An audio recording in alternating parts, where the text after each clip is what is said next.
दोस्तों, आप लोग कैसे हो? आप सभी का अपने इस यूट्यूब चैनल पर स्वागत है। दोस्तों, आज से हम फिजिक्स को एकदम शुरुआत से समझिए चैप्टर फर्स्ट से स्टार्ट कर रहे हैं और आज से आगे जितनी भी वीडियो आएगी वो सभी चैप्टर का इंपॉर्टेंट क्वेश्चन प्लस उससे रिलेटेड जो इंपॉर्टेंट फार्मूले होंगे वो आएंगे, जो यूपीटीयू के एंट्रेंस एग्जाम के लिए बहुत ही इंपॉर्टेंट होंगे। ठीक है, तो देर न करते हुए चलिए शुरू करते हैं। आज जो हमारा चैप्टर फर्स्ट है वो है वेक्टर। ठीक, तो वेक्टर में सबसे पहले फर्स्ट क्वेश्चन आज हम पढ़ने वाले हैं कि find linear velocity of a rotating body if angular velocity and radius vector is given by omega t equal to i minus 2j plus 2k and their radius r is equal to 4j minus 3k then mod v is. ठीक है, Hindi medium वाले बच्चे पढ़ेंगे कि किसी घूर्णन पिंड का रैखिक वेग ज्ञात कीजिए यदि कोणीय वेग और त्रिज्य वेक्टर क्रमशः दिया है omega t equal to i minus 2j plus 2k और r t equal to 4j minus 3k, तब माड v होगा। ठीक है, ये है एंगुलर वेलोसिटी जिसे हम लोग कहते हैं कोणीय वेग, ये है रेडियस वेक्टर जिसे हम लोग कहते हैं त्रिज्य वेक्टर। ठीक है, तो दोस्तों हमने नोट्स में आप लोगों को एक रिलेशन बताया है। ठीक है, किसमें लीनियर वेलोसिटी और एंगुलर वेलोसिटी तथा त्रिज्य वेक्टर यानी रेडियस वेक्टर में ओमेगा टी इक्वल टू होता है ओमेगा क्रॉस आर।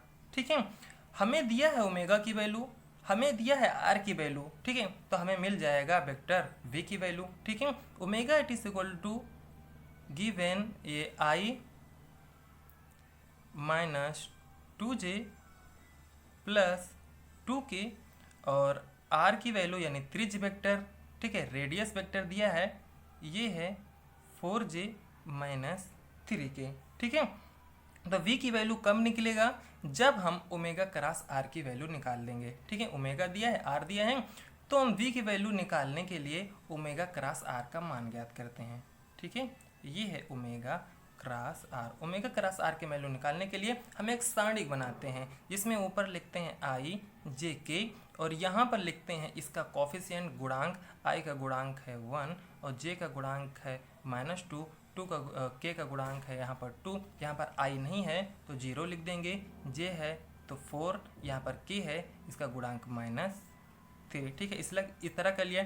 अब इसका क्या करेंगे, हम लोग विस्तार कर लेंगे। ठीक है, आई लिख के ये खत्म, इसका वहाँ पर मल्टीप्लाई कर देंगे, ये हो जाएगा 6, इसका हो जाएगा -8। ठीक है, इस तरह कर दिया। फिर माइनस लिख के हम लोग जे लिखते हैं। ठीक है, माइनस लिख के जे ये खत्म, इसका यहाँ पर मल्टीप्लाई करेंगे और इसका यहाँ पर मल्टीप्लाई कर देंगे। ठीक है, इसका यहाँ पर मल्टीप्लाई कर देंगे, हो जाएगा 0। ठीक है, 3 माइनस 0। ठीक है, अब क्या करेंगे, अब के जब लिखेंगे यहाँ पर प्लस हो जाएगा, प्लस जब के लिखेंगे तो ये वाली लाइन खत्म, ये वाला रो खत्म। ठीक है, इसका यहाँ पर मल्टीप्लाई करेंगे, इसका लिखेंगे हम, हो जाएगा 4 और ये हो जाएगा 0, 4 माइनस 0। ठीक है, अब हम लिखेंगे इसके 6 माइनस 8। ठीक है, ये हो जाएगा -2i। ठीक है, ये अंदर में मल्टीप्लाई, देखिए यहाँ पर मल्टीप्लाई किया था, यहाँ पर -3 रहेगा। ठीक है, -3, ये अंदर हो जाएगा प्लस। ठीक है, ये हो जाएगा 3j और यहाँ पर है ये हो जाएगा 4k। ठीक है, इतना कर लिया और ये किसकी वैल्यू है, ये है omega cross r. Omega cross r की वैल्यू होती है v, यानी हमें निकालना है किसकी वैल्यू, v, तो ओमेगा क्रॉस आर क्यों लिखें, अब इसकी वैल्यू तो हमें मिल गई। अच्छा, ओमेगा क्रॉस आर और हमें किसकी वैल्यू ज्ञात करना है, माड v की वैल्यू। जब इसका माड निकालेंगे, माड, तो इसको हम लिखेंगे अंडर रूट इसका स्क्वायर प्लस इसका स्क्वायर, तो इसका स्क्वायर हो जाएगा -2 का स्क्वायर हो जाएगा, चलो लिख ही लेते हैं पहले, -2 का स्क्वायर प्लस ये हो जाएगा 3 का स्क्वायर, ये हो जाएगा 4 का स्क्वायर। ठीक है, माड निकालेंगे अंडर रूट में इन सभी का स्क्वायर कर लेते हैं। ठीक, ये हो जाएगा, इसका स्क्वायर हो जाएगा 4, इसका स्क्वायर हो जाएगा 9, इसका स्क्वायर हो जाएगा 16, 16 4 20, 20 9 29 यानी 29। क्या कोई ऑप्शन है इसमें? हाँ, तो इसमें हमारा ऑप्शन दिया है ABCD, ऑप्शन ए जो होगा हमारा वो राइट होगा। ओके, इसी प्रकार क्वेश्चन सेकंड दिया गया है कि a particle is moving in a circle of radius r centered O with constant speed v, the change in velocity moving from A to V और angle AOV is given 40 degree. ठीक है, एक कण त्रिज्या r के केंद्र में घूम रहा है जो निरंतर गति v के साथ केंद्रित है। A से B में वेग परिवर्तन क्या होगा, दिया है angle AOV it is equal to 40 degree. ठीक है, तो दोस्तों हमको पता है कि जब भी कोई बॉडी किसी सर्किल में यानी किसी वृत्त में जब मूव करती है, ठीक है, तो कुछ इस प्रकार से, जैसे मान लीजिए ये सेंटर है, मान लीजिए ये पॉइंट ए है और ये पॉइंट बी है, इन दोनों का एंगल जो है वो 40 डिग्री दिया गया है, ठीक है। अगर कण ए पर होगा तो इसका वेलोसिटी वेक्टर v1 इधर की ओर होगा, अगर कण बी पर होगा इसका वेलोसिटी वेक्टर कुछ इधर होगा, मान लीजिए यहाँ पर ये v2 है, ठीक है। अगर इधर देखिए इसको हम बढ़ा दिया और इसको हमने पीछे बढ़ा दिया, ठीक है। अगर इसका हम परिणामी देखें तो कुछ इस प्रकार हो जाएगा, ये हो जाएगा डेल्टा v, ठीक है। ये वेक्टर इधर की ओर, ये वेक्टर इधर, यहाँ पर हम सफा सफा लिख देते हैं एकदम, ठीक है। ये है v1 वेक्टर और इधर की ओर है ये v2 वेक्टर, ये मॉड v ये होगा इधर की ओर, ये परिणामी वेक्टर है, ठीक है। अच्छा देखिए v1 है किससे राइट, ठीक है, और v2 है देखिए ये थोड़ा एंगल में ऊपर की ओर, ठीक। लेकिन अगर v1 को हम राइट से लेफ्ट कर देंगे, ठीक है, यानी इसे हम मोड़ दें, अगर मोड़ देंगे ये हो जाएगा -1, ठीक है, यानी 180 डिग्री पर जब इसको हम क्या पलट देंगे ये हो जाएगा -v1, ठीक है। ये हो जाएगा, ये है v2, अब ये v1 इधर की ओर ना करके अब इधर की हो जा रहा है, ठीक है। 180 डिग्री पे क्या गया, ये घूम गया, ठीक। ये हो जाएगा अब v1 से ना होके ये -v1, इसका परिणामी ये हो जाएगा डेल्टा v, ठीक है। किसी भी वेक्टर को जब हम लोग ऐड करते हैं, हमने ऐड किया है इसी तरह वेक्टर a, ये है वेक्टर v, तो इसका ये परिणामी r होता है और r की वैल्यू होती है a प्लस b, ठीक है। इसी तरह परिणामी यहाँ पर डेल्टा v जो होगा, ठीक है, ये हो जाएगा v2 प्लस ये है -v1, तो परिणामी जो v होगा वो हो जाएगा v2 -v1, ठीक है। हमें परिणामी निकालना है और v2 v1 हमने सिर्फ माना है यहाँ पर v1 v2, लेकिन कण है उसका वेलोसिटी v दिया गया है, ठीक है। तो delta v equal to v2 -v1 को हम लिख सकते हैं अंडर रूट, ये है -v1 का स्क्वायर प्लस v2 का स्क्वायर, और ये है माइनस, क्योंकि माइनस यहाँ पर है -v1 इंटू प्लस होता है, लेकिन ये माइनस होने के कारण माइनस हो जाएगा 2v1 into v2 cos theta, ठीक है। चूँकि कण का वेग दिया है v, तो ये v1 it is equal to v2 बराबर हम v रखेंगे, यहाँ पर हो जाएगा -v1 का स्क्वायर और v1 के स्थान पर रखेंगे v, तो ये जाएगा v का स्क्वायर, ये v हो जाएगा v का स्क्वायर, ये -2v1 इंटू v2 के स्थान पर सिर्फ रखेंगे हम v, ये हो जाएगा v का स्क्वायर, ये हो जाएगा cos थीटा, ठीक है। इतना कर लिया, v स्क्वायर ये हो जाएगा 2v स्क्वायर -2v स्क्वायर, ठीक है। तो इसे हम लोग यहाँ पर लिख लेते हैं delta v equal to under root, ये हो जाएगा 2v स्क्वायर, ये -2v स्क्वायर cos थीटा, ठीक है। अब क्या करेंगे, हम 2v बाहर ले लेंगे, रूट 2v अंदर बाहर ले लिया हमने, अंदर में बचेगा 1 माइनस cos थीटा, और cos थीटा की वैल्यू दी गई है 40 डिग्री, ये -√2v under root 1 minus theta के स्थान पर हम रख दें चाहे 40 डिग्री, और cos 40 डिग्री को हम लोग लिख सकते हैं cos 2 इंटू 20 डिग्री, ठीक है। cos 2 ये हो जाएगा थीटा। अच्छा, cos 2 थीटा का फार्मूला क्या होता है, cos 2 थीटा बराबर होता है 1 माइनस साइन स्क्वायर थीटा, ठीक है। तो ये हो जाएगा under root 1 minus sine square, theta क्या है 20 है, ओ सॉरी ये 20 है, ठीक है। अंदर में ये मल्टीप्लाई हो जाएगा, तो ये हो जाएगा अंडर रूट और बाहर √2v है, 1 minus 1 plus 2 sign square theta, इतना होगा, 1 से 1 कैंसिल हो जाएगा, यानी यहाँ पर अंदर में बचेगा सिर्फ 2 साइन 20, ठीक है। और बाहर यहाँ पर है √2v, ठीक है, यानी बाहर है √2v और अंदर में है 2 साइन 20, ठीक है। तो ये हो जाएगा √2 हो जाएगा 2v, और ये साइन स्क्वायर यहाँ पर है साइन स्क्वायर 20, ठीक है। तो स्क्वायर से रूट भी हो जाएगा, ये हो जाएगा sine theta, 2v sine theta. कौन सा हमारा ऑप्शन होगा, हमारा ये 2v साइन थीटा, ठीक है। चार ऑप्शन दिया है, 2v cos 40, 2v sign 40, 2v cos 20, 2v sign 20, ये वाला हमारा ऑप्शन राइट हो जाएगा, ठीक है। चलते हैं अगले क्वेश्चन पे। क्वेश्चन नंबर 3 दिया गया है कि अ swimmer can swim in still water with speed v and the river flowing with velocity v by 2 to cross the river in shortest time he should swim making angle theta with the upstream. What is the ratio of the time taken to swim across in the shortest time to that is swimming across over shortest distance? ठीक है, Hindi medium वाले बच्चे पढ़ेंगे कि एक तैराक है, ठीक है, वो शांत जल में v वेग से तैर सकता है। यदि नदी का वेग v/2 है तो कम से कम दूरी में नदी पार करने के लिए वह थीटा कोण से ऊपर की ओर तैरता है। सबसे कम समय में तैरने में लगने वाले समय का अनुपात सबसे कम दूरी में कितना होगा? ठीक है, तो दोस्तों हमने नोट्स में अपने बताया है कि मान लीजिए कोई नदी है जिसका डिस्टेंस यहाँ से d है, ठीक है।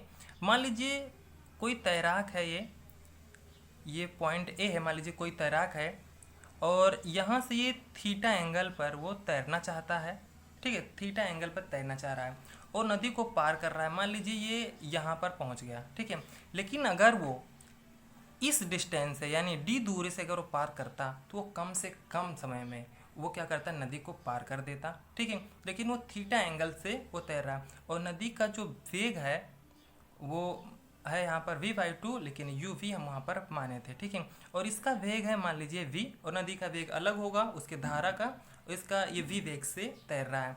तो इसका एक कंपोनेंट जो थीटा एंगल से जब तैरता है तो एक कंपोनेंट इसका होता है x एक्सिस पे और एक कंपोनेंट y एक्सिस पे, ठीक है। तो इधर होगा इसका v का कोस थीटा और ऊपर की ओर होगा ये v का साइन थीटा। अच्छा, v का साइन थीटा ही तो इसे पार करा रहा है ना, और v का कॉस थीटा जो इधर की ओर बहा रहा है नदी की दिशा में, ये वाली वेलोसिटी इधर ले जाएगा और v साइन थीटा ऊपर की ओर ले जाएगा। लेकिन हमें यूज कौन करना है, v का साइन थीटा, क्योंकि हम इस पार से उस पार जा रहे हैं नदी के ना, तो पार करने में यही वेलोसिटी तो यूज हो रही है। अच्छा, यहाँ से यहाँ तक ये है वेलोसिटी और दूरी क्या है d, तो समय बराबर क्या होता है, दूरी बटा चाल, ठीक है। और दूरी हमारी है d और चाल है v साइन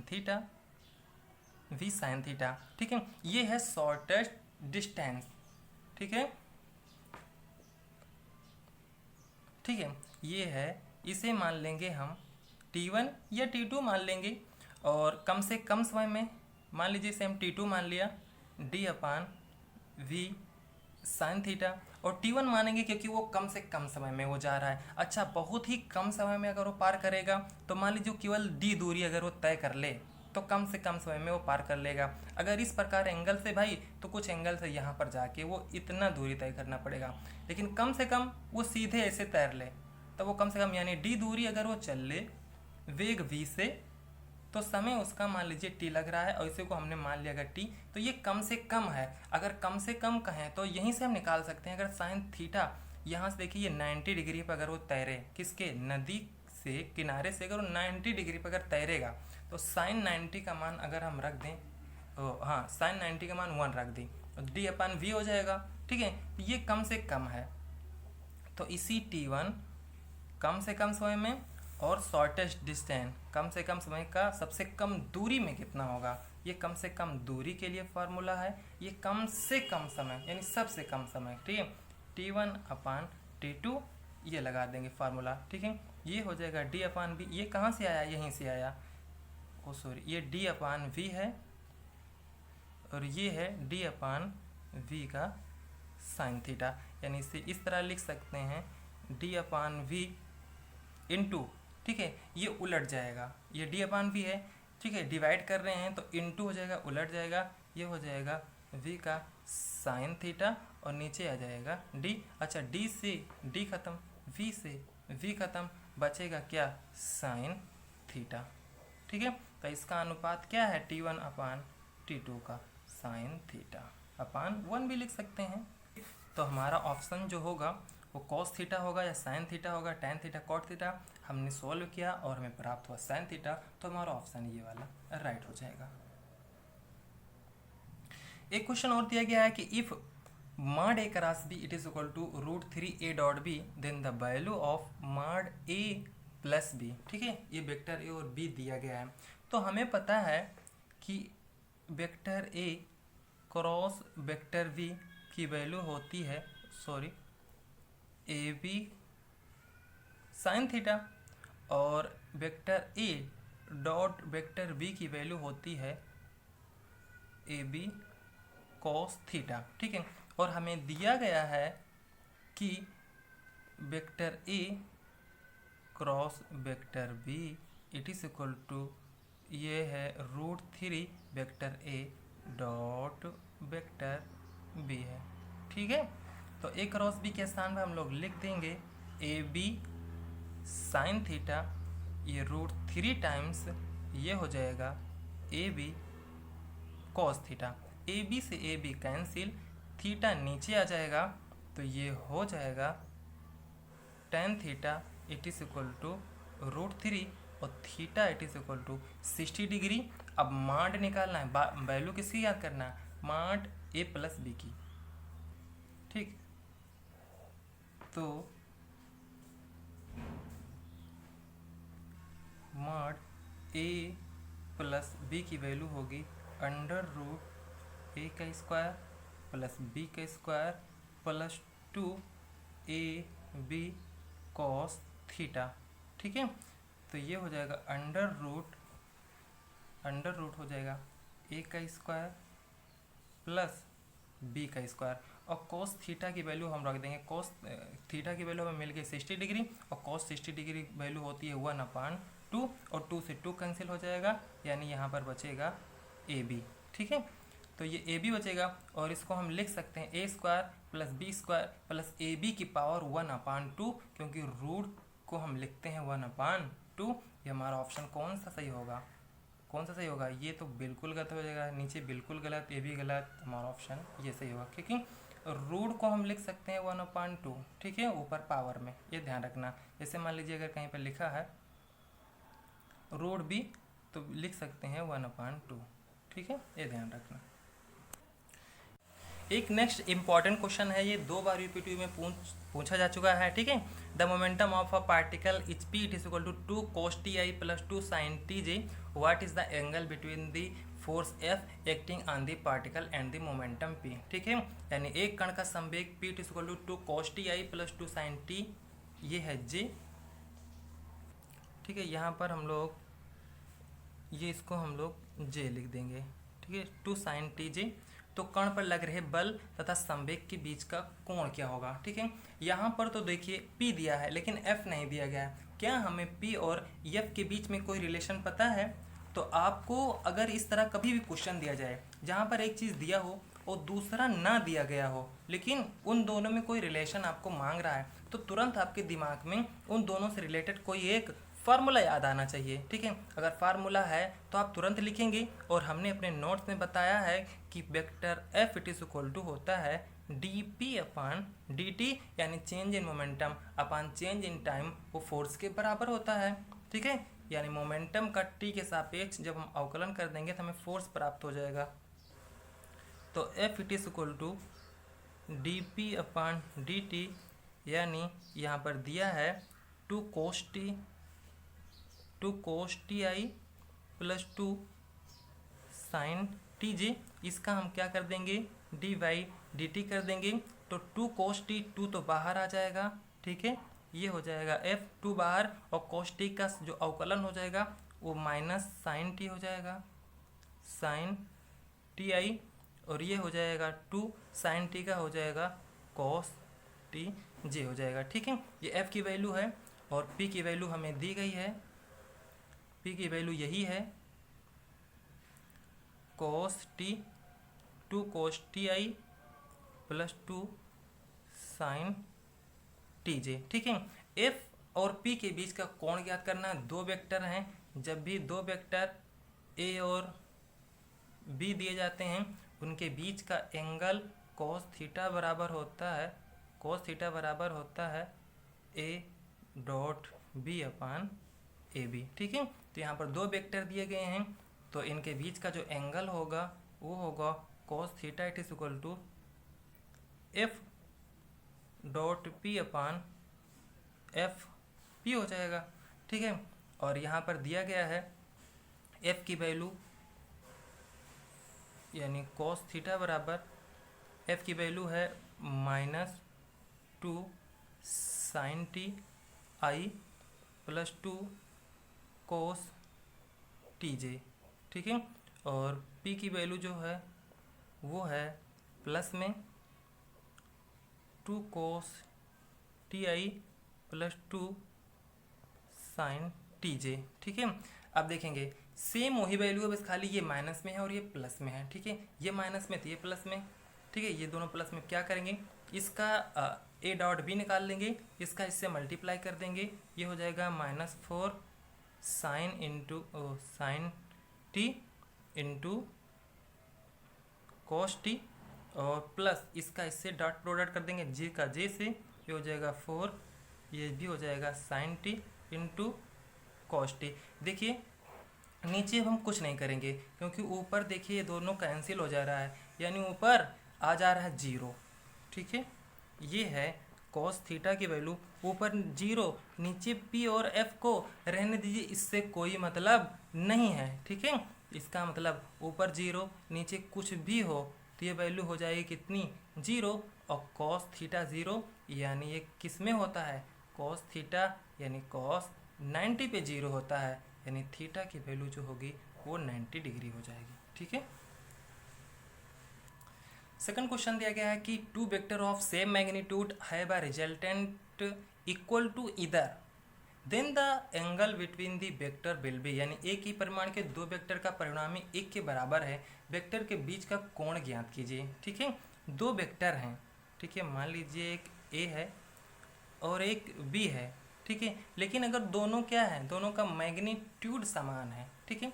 मान लीजिए 2 वेक्टर हैं, उनका परिणामी अगर आर है तो ये हो जाता है ए का स्क्वायर प्लस बी का square plus 2ab cos theta, लेकिन उनका परिणामी जो है वो सेम है, यानी ए बी के स्थान पर केवल एक वेक्टर रखेंगे, चाहे ए रखें चाहे हम बी रखें, ठीक है। अगर यहाँ पर बी रखेंगे तो यहाँ पर बी रखना होगा, यहाँ पर ए रखें तो यहाँ पर, क्योंकि बोला जाए परिणामी 1 के बराबर है। तो मान लीजिए ये जो वेक्टर ए है वही है, ठीक है, और इनका परिणामी जो मैग्नीट्यूड है वो समान है, यानी ए का स्क्वायर, यहाँ पर भी ए का स्क्वायर, यानी यहाँ पर 2a रखेंगे 2a स्क्वायर, ये हो जाएगा कॉस थीटा, ठीक है।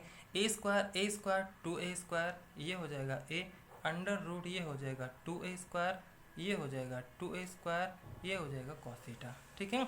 अब क्या करें, दोनों तरफ हम स्क्वायर कर देंगे, ये भी स्क्वायर हो जाएगा, ये 2a स्क्वायर, ये 2a स्क्वायर, ये कॉस थीटा हो जाएगा, ठीक है। 2a स्क्वायर इधर चला जाएगा, ये बचेगा -a स्क्वायर, इधर बचेगा 2a स्क्वायर कॉस थीटा, ठीक है। इतना बचा, a स्क्वायर से a स्क्वायर भी कैंसिल, ठीक है। इधर बचेगा -1/2, ये हो जाएगा कॉस थीटा, ठीक है। ये हो जाएगा कॉस 120 की वैल्यू है, ये है कॉस थीटा, ठीक है।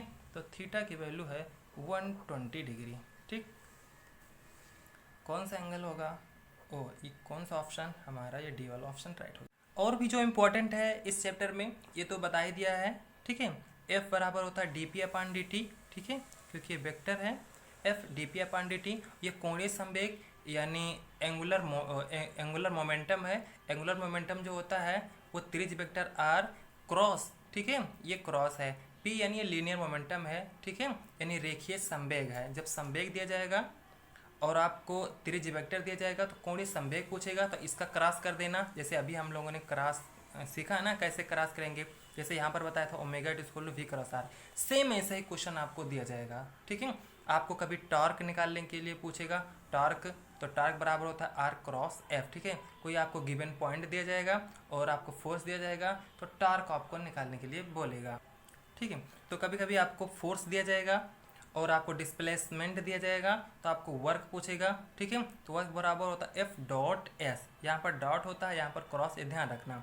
कभी कभी आपको पावर यानी शक्ति दिया जाएगा, शक्ति पूछेगा तो आपको वर्क दिया जाएगा, समय दिया जाएगा, वर्क पूछेगा तो पावर दिया जाएगा और समय दिया जाएगा, ठीक है। यहाँ पर वर्क, अच्छा वर्क भी ना दिया जाएगा, यहाँ पर F भी दे दिया जाएगा और S दिया जाएगा, समय दे दिया जाएगा। तो आपको पावर पूछेगा तो F डॉट एस निकालिएगा, एफ डॉट एस निकालिएगा, उसकी वैल्यू यहाँ पर रखिएगा, फिर यहाँ पर समय से डिवाइड कर दिया, फिर आपको पावर मिल जाएगा। ठीक है, तो इतना चीज़ आप ध्यान रखिएगा। ये क्या कोणीय वेग है, कोणीय वेग तो आपको रेखीय वेग यानी लीनियर वेलोसिटी दिया जाएगा, और तिरछ वेक्टर, ठीक है, यानी रेडियस वेक्टर आपको दिया जाएगा। ठीक है, तो यहाँ पर कोणीय वेग में वी, कोणीय वेग जो है वो v क्रॉस आर, लेकिन यहाँ पर देखेंगे ये कोणीय संवेग जो है वो r क्रॉस p है। ठीक है, कोणीय कोणीय दोनों है, लेकिन ये कोणीय वेग है, ये कोणीय संवेग है। ठीक है, r क्रॉस p है। यहाँ पर टार्क है, ये r क्रॉस f है। ठीक है, कोई पॉइंट दिया जाएगा, उसके अबाउट कहेगा इतना फोर्स लग रहा है तो आपको टार्क बताइए। ठीक है, यहाँ पर शक्ति है। तो ये भी फार्मूले आप याद रखिए, ये भी इम्पॉर्टेंट है। ठीक है, इसका हमें क्वेश्चन क्यों नहीं बताया, क्योंकि एक का हमने बता दिया और सब में सिर्फ r क्रॉस f निकालना है, r क्रॉस f निकालना बता भी दिया। ठीक है, तो क्या बार बार वही यूज़ करें, बस ये आपका यूज़ करना है, आपको ये ध्यान रखना। फार्मूला याद रखिए, इसी फार्मूले पे आएगा। ओके, थैंक यू, धन्यवाद।